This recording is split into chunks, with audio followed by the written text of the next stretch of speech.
Welcome to my channel. अस्सलामुअलैकुम। आइए जानते हैं सबा नाम के मायने और इसकी तफसील। हमारा आज का बेबीज़ गर्ल्स नेम है सबा। सबा के इंग्लिश में स्पेल्स हैं SABA सबा।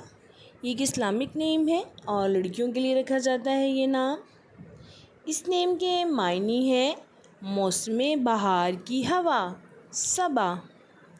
इस नेम की तफसील है सबा साजिद, सबा परवेज़। इस तरह से हम ये नाम रख सकते हैं। आप भी अपने नाम का मायने जानने के लिए कमेंट्स में अपना नाम लिखें और मायने जानिए। एंड अपने नाम की स्पेशल वीडियो बनवाने के लिए भी आप मेरे कमेंट बॉक्स में अपना नाम कमेंट कर सकते हैं। And please like the video, subscribe my channel. Okay dears, फिर मिलेंगे न्यू नेम न्यू वीडियो के साथ। अपना ख्याल रखिएगा, दुआओं में याद रखिएगा। अल्लाह हाफिज़।